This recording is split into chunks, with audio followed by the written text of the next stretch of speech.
Hey everybody, welcome to What's Up Wednesday. Last week I mentioned that I'm going to begin a series of the harsh truths about success that nobody told you. And I kind of prefaced it last week just with a general overview. Now I'm going to dive into kind of the meat of these 13 harsh truths. And this is going to be broken into 3 weeks just in the name of time. So the first one, I'm going to cover the first 4 areas of kind of the side effects of becoming successful, climbing the ladder, growing responsibility, etc. And this is broken into, again, 4 areas. One is around loneliness, one is around anxiety, another is around boredom, and then finally, the last piece of it is the imposter syndrome piece. So as we dive into this, I'll just kind of go point by point. And I think one thing that could be said about, again, any level of success is that you tend to be kind of begin to distance yourself a little bit from the norm as you knew it. The people you associated with, the types of tasks you perform, your role.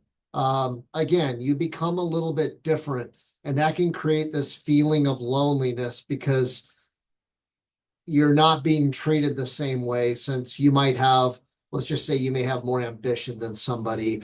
You may make other people look less adequate. There are a lot of different perceptions that others can have about you being ambitious, about you succeeding, about you climbing.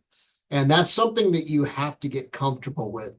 It's unfortunate that you even have to deal with it, but you really need to be comfortable with that, what we call loneliness.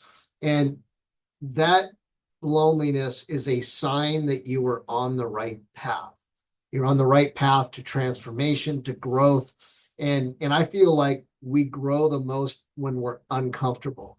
So getting comfortable with being uncomfortable and getting comfortable with that, what we title loneliness, is really, really important. The next thing is that as you're more ambitious, as you become more successful, you strive to do more and be more, you're going to find that your anxiety is heightened. It's just natural. Not everybody is anxious. Not everybody is affected the same way. Some people dive in and do something, they don't experience an anxiety, but most of us do. And again, there are a lot of reasons that kind of feed this, but you need to look at, your ambition as your greatest asset and not a liability. And kind of that self-doubt can kick in, and people look at that ambition because they're being treated differently.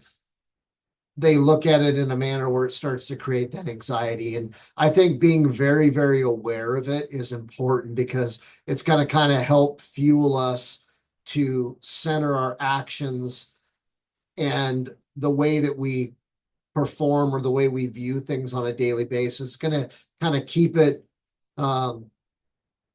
it structured in a way. I think it's really important too that we need to focus on the things that matter most, showing gratitude and zooming out to show appreciation for others on a regular basis. I think these are things that can help us with that anxiety, because we know that we're doing the things that we need to tell everybody else that they matter to us. And that anxiety a lot of times is driven by the feeling we have of being looked at differently. And that's just normal human nature. The third piece of this is embracing boredom.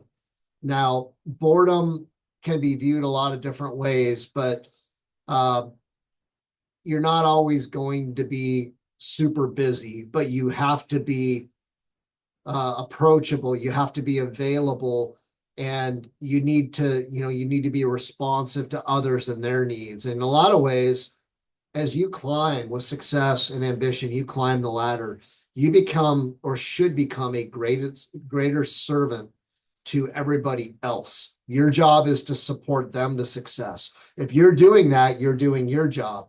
Now, what success looks like is you got to do what's necessary, even when you don't feel like it. You need to execute boring basics day in and day out. have structure, be disciplined in what you do. You need to find ways to be useful to everybody around you. And you need to fall in love with the slow stalking grind of the hunt, so to speak.